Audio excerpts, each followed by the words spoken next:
Hello, welcome back to another YouTube video. Today I'm doing my 15.2 high elo top lane tier list. So if you have content, like, subscribe, and let's get into it. There is a lot to talk about. The meta has shifted quite heavily since the new season has obviously shifted some things around, and then some picks have just moved depending on what champions have become a bit more popular, what's been a bit more prevalent, and how some of the items have moved champions around. So let's get into it. The D tier is going to consist of relatively similar champions to what it was back in season 14. The likes of Trundle still heavily underperform in high elo, where the game shifts quite aggressively and champions which punish bad macro oftentimes aren't able to be as performant here, or champions which have a very linear play style. It's not much variance in their gameplay, meaning that they just have to stat check you oftentimes, or will just end up losing and not really being that effective as picks. The likes of Nasus, ever since they nerfed his Emax variant, has been a pretty big victim of this. There are players who make it work, but in general this champion does quite heavily underperform in the high elo kind of area at the moment. Desperate Nasus is always going to be the one which comes to mind of like one tricks who oftentimes make this champion work.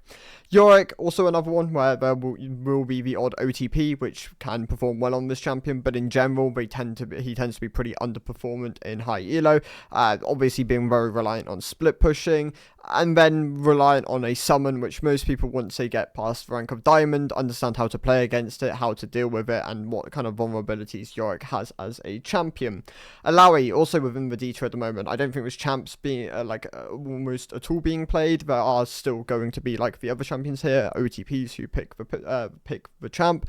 She can be played into tanks, which are on the decline at the moment in the high elo, outside the likes of Cassante, who I think is an exception to the rule. Ornn is going to be one of the more prevalent ones. She's traditionally going to be the most popular or prevalent into your Ornns, your tanks, and your Juggernauts for the most part. I still think the champ's underperforming though, have her in the D tier. Mundo and Tahm Kench are my other two tanks here. Well, I mean, Juggernaut tanks. In Mundo's case, he's been pretty heavily nerfed, and then also took a big tag with the Heartsteel and the Unending nerfs going into this season. I think the champ's in a pretty weak spot, especially in the higher ranks. He's fine for lower MMRs, but that should be where he is basically overpowered to ever really be strong within high elo for the most part. Tahm Kench sits within my D tier as well. He received another tag in on his Q base damage, which hits him even harder in higher elos. This champion has really been suffering. He now really struggles as a top lane. He was always a pretty weak top laner for like Master Plus, but now really going to struggle quite a bit with another nerf coming in. Moving on to the C tier then, the likes of Udyr is a pretty forgotten about champion in the top lane. Ever since he received that pretty big nerf to his ultimate, this champion's been pretty unpopular. He can still function here, and like you can definitely make him work. Like Udyr jungle is still a functional champion. He's just not getting the same level of advantages as he once would have done, with the ult losing a lot of excess damage, hurting his wave clear, hurting his ability to trade back. Sejuani and Lee Sin are other junglers which people will pick sometimes within the top lane. In Lee Sin's case, we've seen some solo lane Lee Sin, even in competitive. The Stridebreaker variation hasn't really picked up within the top lane, but Lee Sin as a champion does see play here. Not a lot. Still, I would say is pretty bad unless you can really pilot this champion well and just outplay people through raw mechanics for the most part. Sejuani has a lot more burst than people kind of like respect her for. That is one of the main kind of perks of playing Sejuani top, that she can find lethal onto champions. Other than that, though, she as a champ is on the weaker side. She's traditionally kept weak because of her pro presence. She needs a lot of, well, she doesn't need as much gold as like your bruisers and your skirmishers, but she now needs these days some gold to kind of be functional. Obviously the W has a health ratio on it, so Heartsteel traditionally is an item you would have wanted to pick up, but there are some non-Heartsteel variations. You've got like Rylai, Liandry variations kind of floating about in different spots. You have like standard Fimbulwinter variations which can still very much function on her, but overall the champion not doing as performant at the moment, so I do have her towards the lower end of the C tier. Swain can function into tanks. That's traditionally where you're going to see him when he is picked within the top lane. He's a 4-way flex pick, so there is some value there that you could pick it early on into draft, and people won't really like bring out counter picks unless they are for sure, like, knowing that you are going to take it into the top lane. But he's still not that performant. He will lose to skirmishers, bruisers for the most part, champions which can comfortably get onto him, and he doesn't really have the tools to kind of self-peel or the mobility to kind of like play the longer lane by himself. Sion also within the C tier. I think Sion's underappreciated as a champion. I think this pick could definitely be bumped up to the B tier.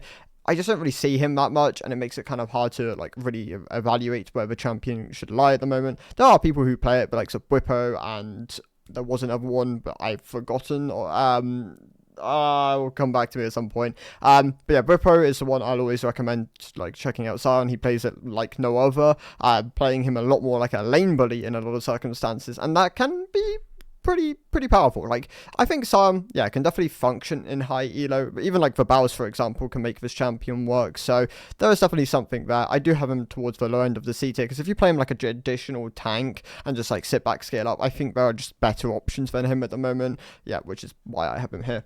Mordekaiser, Set, these are your traditional low elo stompers that really do struggle quite a bit the higher up you go. Set does have matchups where he can kind of just nullify them enough early on, but they don't really get an advantage, and then he can utilize his ultimate to be an effective engager or disengager for certain champions.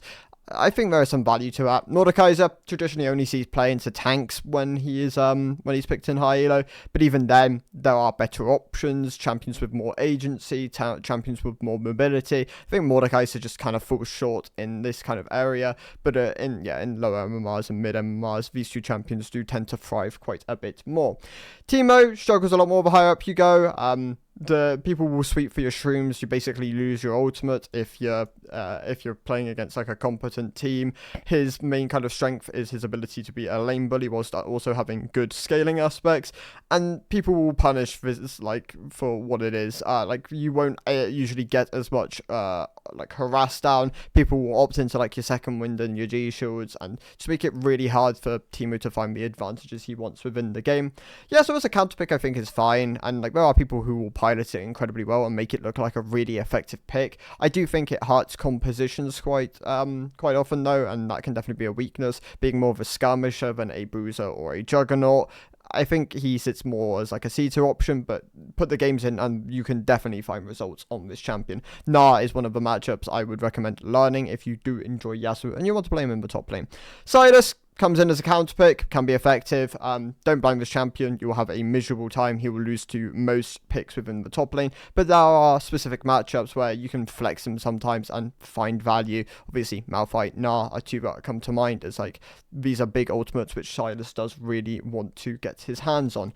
Vayne, same issue as Yasuo. I think Vayne is can be really strong if you pilot it well and like you're playing into specific matchups where you can utilize the tools within her kit to peel and just chase people down the lane. But she also ruins team compositions, and that can definitely hurt you. So sits in the C tier at the moment. Same goes for Quinn. Same goes for maybe not so much for Rengar, but yeah, Quinn, similar issues to Vayne. I do think the champion obviously is a bit slept on. There are definitely ways of making it work, and obviously once again the Baus is going to be my recommendation. We saw him play it in, I believe, some scrims, Los Ratones scrims, and yeah, it looked pretty effective. So Quinn, slept on pick, can definitely be higher if more people are like willing to learn it, but has the same issue as your Vayne. Rengar, OTP driven champion. I think this pick is as good as you make it. Oftentimes, like if you can pilot it really well within the top lane, he can be very effective and stomp a lot of lanes, and then obviously be a solid assassin later on into the game. If you don't pilot it well, it will look useless. So that it really depends on how well you pilot the pick. Galio, only really specifically picked into like the Rumble matchup these days. He's kind of faded away out of the top lane, but you can make him work into a lot of the AP champs up here. You don't really want to pick him into AD. Like if you're stuck going like a Sunfires or Roa build, you will notice the like difference in how strong you feel within the game, and that does hurt him. I do think he sits more like a C tier pick. Skarner as a top laner, I think has really bad mana issues and doesn't really have the damage to ever like push someone out of lane. That does, I mean, Skarner's obviously an incredibly strong champion, and if you flex him from jungle to top lane, like out of maybe like a really bad jungle matchup, and it's like a really good top lane matchup for Skarner, then there can be some value to that. But overall, I think the champion sits as more like a C tier pick at the moment. Malphite is going to be the first champion to beat here. I had a pretty big discussion with someone about, like, where does Malphite actually belong? Because in the right spots, this champion can be a really effective pick. But then, sometimes, like, a lot of the times when you want to be playing Malphite, there's also better champions with more, well, maybe not better champions with more agency and more, like, mobility, like, map control, can fight back against the laner a bit more effectively, that you'd want to pick over Malphite. And I think that might warrant dropping him down to the C tier. Obviously, if you pick him as like an R5 or a B4, B5, this champion will get value traditionally into like the right compositions. But it's just how situational this champion is, but really hurts its like overall value within like as a pick and like where you should put it on the tier list. So I think you could argue BC tier. I do think Malphite is too situational almost at the moment. If they like opened up some of it, like made him less about building armor, but still to an extent, like Galio for example, then I think you could maybe bump him up a bit more. Ryze sits as a B tier champion. I think the pick can still be a very effective AP top laner. The Kennen matchup is one which comes to mind. Maokai also talked to someone about this champion, because obviously he suffered a lot with the unending changes, and I do agree this pick could probably be also dropped down to the C tier. He's definitely not the same champion now. The nerfs to the item, which was like his core, has hurt him quite a bit, and it means that he is no longer going to be as strong against a lot of the AD matchups, because you have lost a lot of armor, and he was never really great against a lot of the AP matchups unless you were going like a Spirits Rush, but then that felt quite bad because you just didn't really have the healing to make that item effective until later on into the game. So there are issues with the champion, and I think he could arguably drop down to the C tier. I have him as a low B tier option though at the moment. Jogath is a slept on champion. This pick definitely has the ability to trade back against a lot of champions, has a lot of sustain early on into the game, good base damage, variance with like a Q-max or an E-max build. He's still telegraphed, and he's still not like very immobile, and those are his two biggest weaknesses. But I think the champion sits as like a very solid B2 option. I missed two champions of the C tier. I missed Heimerdinger and I missed Victor. I think Heimerdinger is like Rengar, like a one-trick champion. I think Victor, after the nerfs this patch, is probably going to fade out of the top lane, but he was an effective pick. But like when you go like I mean, there are two builds for Victor. There are the just standard AP variants and the tank variants, where you get like an Iceborne into like a Leandry, and then like some variants which can be effective as like a way of stopping like a set, for example. Like Iceborne can nullify his ability to ever really approach you, and then you can just obviously kite him out, do a lot of damage rotating like Grasp and Shield Brush procs. I still think this pick is weaker now, so I do have him in the C tier. The other B tier picks then are the likes of Karma, who is better now they fixed the bug to Axiom Arcanist. This champion is someone I do need to do some testing on to see just how effective it is, because there is a chance she could even be bumped up to be A tier if she is a very, very depending on how potent this kind of like a change is on her. So yeah, Karma sits as a low B, sits as a mid B2 at the moment, but could definitely like rise up the tier list. Varus, I think, is an effective top laner when you pick him in the right spots. Still similar issues to like your Vaynes and your Quinns though, where you can really hurt a team composition if you pick him like badly. Zac, still a solid tank option, definitely weaker with some of the direct nerfs he received. I don't think he's quite as bad as like Maokai now. He's getting close to about as weak. Like they're around the same kind of area. I'd say that's probably where he lies. Maokai slightly weaker than Zac, but I think Maokai has a really powerful ultimate which can obviously give him some effectiveness. Plus he's a flex pick. Obviously Zac is as well. Kled is a one-trick champion. You don't really see him outside of that. He can be very effective in specific matchups where his Q gives him the right amount of like grapple potential to just stick to a target. Plus he can just output a lot of damage and be very effective like Russia champion, someone who diver champion. That's the one I'm looking for. Kled can be very effective in those situations. Akali in specific matchups, a great pick, great AP assassin. Definitely someone I would recommend learning if you enjoy her both mid and top. In high elo, there are specific matchups like the Gwen matchup, for example, where Akali can be very effective in like if these kind of champions are blinded.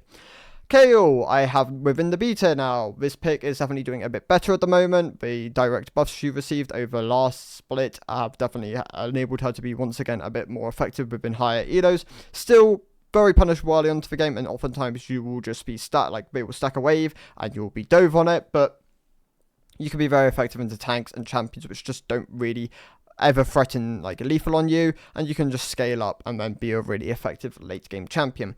Pantheon, I've also moved up. I think Pantheon is gaining a bit of popularity, mostly because of jungle Pantheon, if anything, but Spearshot is making him work. Spearshot, I believe, is like rank 3 top laner at the moment for EUS, and this pick definitely, if you play it really well, can be a very effective champion. The main emphasis here is you have to play it well. Like, you have to be incredibly aggressive and precise with how you play the champion. If you fumble and you drop tempo, this champion and then you are ending up in a situation where you're playing against a lot of armor, tabi, stuff like that. This champion just loses so much effectiveness and becomes a really weak option. So Pantheon, play him really well. He can be a very, very effective pick. Tryndamere, obviously very, very unhealthy with his current build. The War of Attrition, Ravenous Hydra, Second Wind, D-Shield, Grasp, Fleet, just the Q healing. There are just so many tools which basically make this champion immovable in lane. You'll just oftentimes find yourself coin flipping a trade, and then if you win, you just win the game. If you lose the game. I know, Tryndamere in a bad, pretty unhealthy spot though at the moment, but if you enjoy him, you could definitely make him work. I just don't think he can be really higher because he is very linear in how he wants to play, and that can definitely be a way of punishing the champion. Singed, an OTP champion. If you play him well, he can be very effective. But he's very unique in how he plays, and that can be a really big barrier to entry when it comes to a champion. Gangplank is a very hard champion to play, but I think he's fine at the moment. I believe Solobako is playing on his Pebble account at the moment and doing pretty well. He's running the likes of Arcing Comet, and it seems to be pretty effective. So Gangplank, definitely a champion I'd recommend trying out if you are looking for something new within high elo. Warwick sits within my beta, still very, very oppressive early on into the game. That is where his strength lies. If you don't utilize his early game aggression, he will fall off and he will be weaker than most top laners within the game. I believe the specific matchup I would recommend is Warwick and Bessa. He looks really good in that and can very comfortably shut the Bessa down. Shen is doing a bit better with the Dead Man's Hollow Radiance build. Definitely recommend checking that out. It gives him damage, wave clear, and it can be those are two of Shen's biggest weaknesses. What Shen's biggest weakness is his lack of wave clear. Getting access to wave clear through Hollow Radiance is very nice and allows him to be able to be around the map a lot more without dropping so many resources. Volibear sits as a beta champion. I still think this pick is a great he's a lot of power early game. He also has build variants. He has very effective dives. He can go like a tank variant as well, which can obviously help him quite a bit. Obviously, Unending being nerfed does hurt Volibear, as he is another champion which wants to go spirits. But yeah, I'd say still say the pick's fine. Like the Roa, Thimble, Roa, Flickerblade, Thimble. Can't remember the build path of the item. Or the build path of the champion now. I believe it's Roa, Thimble, Winter, Flickerblades, and then Spirits as fourth. Might be the other way around, but yeah, the champion's still a very effective pick. Poppy, I still have within the beta. I think she's great into specific matchups, which are reliant on their dashes, shutting down the likes of Cassante. Don't think the lane matchup is as good anymore. You can still run the likes of Flat HP Scorch and like a D-Blade and heavily trade into him. You're just not going to be it's harder to find lethal. I believe that's what I'm looking for here. Vladimir, still great into Jax and can still, if you pick him in the right spots, be an incredibly potent AP champion. I just think he's a bit more conditional than your Auroras and your Cannons at the moment. Urgot, in a great spot at the moment, a great beta champion. Still punished by a lot of the high elo top lane pool, like your Auroras, your Nars, your Ambessas, your Cassantes, for example, all counter Urgot quite heavily, but this pick, if you get him to level 13, is one of the strongest champions in the game. So set that as your win con, and you should be good to go on the champion. Ornn sits within my beta. He's probably number 2 tank in the top lane at the moment. I believe it goes Cassante Ornn. Still great scaling, the decent amount of damage within the kit. Bit weaker with Unending being nerfed, but still, yeah, very effective tank. Yeah, number 2 to Cassante in my opinion. Garen sits within the B tier now. The addition of Axiom Arcanist plus some shift arounds, he's doing a lot better at the moment, and I think he's a very solid B tier champion. Also gaining a lot of popularity in high elo again, so yeah, there's definitely like awareness around the strength of this champion. Wukong, incredibly slept on pick, great into a lot of the AD matchups. It can be very hard to trade back against a Wukong. Also scales really well, great flex pick into the jungle. This pick is in a very effective spot at the moment. Olaf, great at shutting down tanks. The problem is tanks aren't that popular in the top lane at the moment. They tend to be on the weaker side. And yeah, that's just going to lower his overall effectiveness. I still think the champion's in a pretty good spot though at the moment, so he sits as a very solid B tier pick. Gwen, Camille, and Aatrox on a good day could all very easily be A tier champions. I think they all have very high highs. They also have weaknesses. Like Aatrox can still definitely struggle against like range if you're not able to get like your Shojin Cyclosword online early. He can also struggle into some of the bruiser matchups, champions which can dodge out the way of his Qs. In Camille's case, she has a weaker laning phase now, and that can definitely hurt against a lot of champions like your Jaxes and your Renekton's, for example. Gwen in the right spot can be incredibly powerful, but you need the right spot, and that can definitely hurt her quite a bit. And yeah, but this is kind of the prohibiting factor of like moving these champions up to the A tier. The A tier then, we have Yone, who I still think could probably be a high B tier as well next to these three, but I've been convinced otherwise. The champion obviously scales incredibly well, can trade really effectively, has obviously good sustain when you pick up your Bork, just has a lot of like burst, he is effective in a lot of different ways. There are obviously champions which will shut him down, the likes of Renekton, for example. Yone has a hard time playing into him, and there are other examples of that, but Yone in general is just an effective laner with good harass, good like durability through like W, like sustain tools such as like Doran's Shield, Second Wind, Grasp, or Fleet depending on what you're running. And yeah, I'd say he sits as a very solid A tier champion at the moment. Fiora is also another one. I think yeah, both these picks could be considered like high Bs as well. Fiora in the right spots is incredibly strong. She obviously has a really powerful ability in parry, and her overall trading power when you're able to like rotate like passive procs, you're like running aggressive runes, can be very, very potent. Obviously potent is the Fiora player as well. Like if you are looking for someone to watch, he is always going to be the person I recommend. There are other ones. I can't remember any off the top of my head, but yeah, this champion I'd say is in a very effective spot at the moment if you are picking her in the right spots. What else have we got here? So Darius sits as a low A tier option. I still think this champion is very oppressive. If you get an early game advantage, it can be really hard for a lot of champions to play against him. The threat of this champion is just very high. He does struggle into like kite and range and champions which just kind of nullify what he wants to do within laning phase.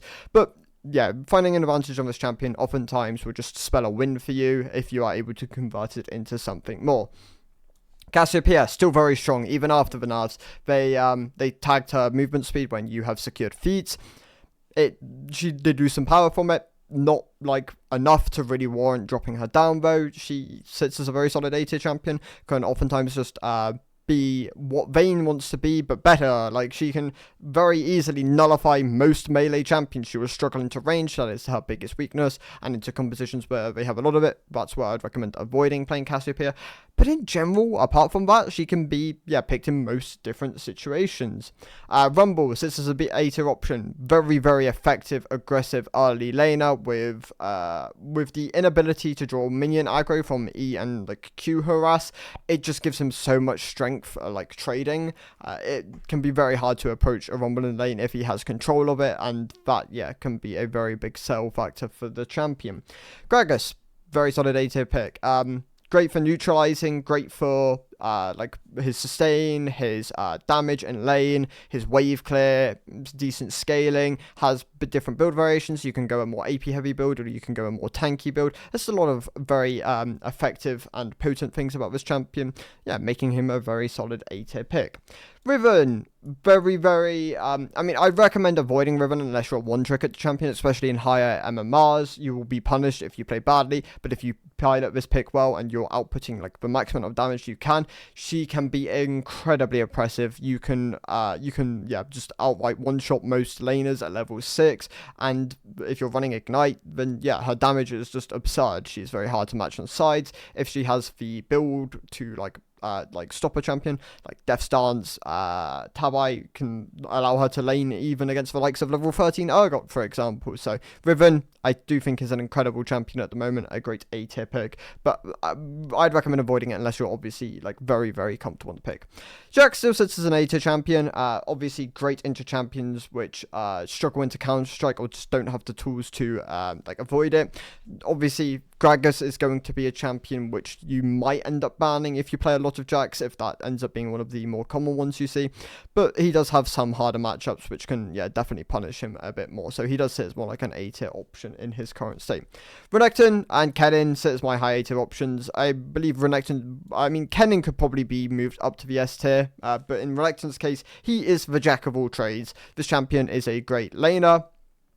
He's a great laner, he's a great team fighter, he's great objective control, spikes oftentimes at the points where you want him to be the strongest, really nice on like a cleaver, Steric pair. You can also opt into obviously like an Eclipse cleaver pair as well, but you don't have that Steric shield, which can definitely hurt when you're playing around like an Atakan at like level 13, for example. But yeah, the pick still very strong spot at the moment, a great A tier champion. Kennen is an incredibly oppressive AP ranged pick, kind of like Aurora, except from Kennen has a they both have pretty effective team fighting ultimates. What would I say is the big differential between these two champions? I think Kennen has more effective DPS within lane, whereas Aurora's a lot more about like just rotating burst combos, but even to an extent, Kennen's similar. I'd say both these champions are very good AP harass options in lane, and if you can pilot them well, they can be a very effective picks within your arsenal. Then my rest of champions, we have Gnar, who I love as a pick. I think this champion is so good at the moment, and I really do think more people should be playing him. He obviously has great range and like harass within laning phase. He has a great team fighting ultimate. He scales really well. He's a great side laner. He is a bit more vulnerable, like pre-Trinity. I'd say that's one of his biggest weaknesses. And champions which can consistently get onto him and burst him in mini, for like sort of Aurelia, for example, can be really hard for Gnar. But overall, this champion, if you ban obviously like Aurelia and you avoid some of the other champions, can be very powerful within the top lane. Great into the likes of Cassante, for example. Aurelius, even after the nerfs, still sits as an S tier champion. This pick's still very good. They mostly went after her late game damage, like on level scaling damage, like her ability damage, like you get the idea. Which hurts more within lower MMRs. In higher MMRs, though, she's still the same champion. She's still an incredibly oppressive pick. Spikes incredibly hard on Bork, Hole Breaker, or like Kraken Slayer, depending on what you need within the game. She's still a very good pick, and she will still be relatively similar to what she was pre-patch if you close out games earlier, like utilizing your lead.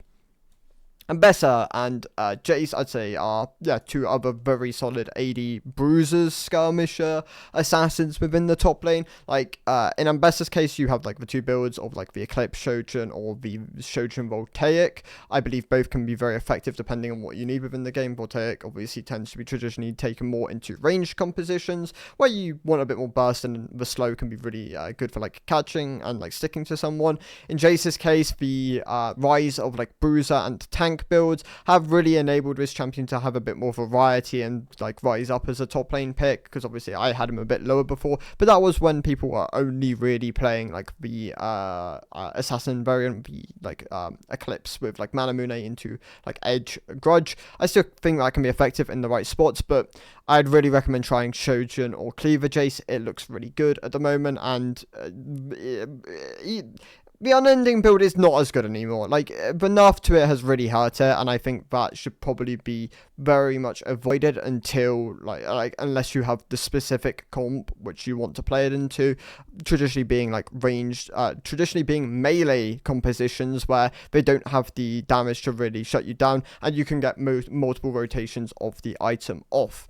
And then Cassante, obviously, the problem tank of the top lane. He has been number 1 tank in Elite for a while now. Obviously, they reworked him, and he became even more oppressive early game, and less fun, and just more frustrating to play against. Like, I don't know what they can do with Cassante at this point, like, other than, once again, another full rework, because the effective, like, durability this champion gives later on into the game, combined with just how oppressive he is early on, just make him a really, really good tank option. He can trade back against most bruiser skirmishers. He has, like, range with, like, an EQ combo, and then, like, obviously he can, like, chain that into, like, his R and, like, various other ways of, like, just catching someone. There are just so many tools on this champion. Once you have Iceborne, it's very hard to outrun him. Overall, Cassante in a great spot at the moment as probably the premier tank, premier pick even of the patch. And Cassante sits at the top. So those are my thoughts for the 15.2 high-elo top lane tier list. Thank you guys for watching. I will see you in the next one. Goodbye.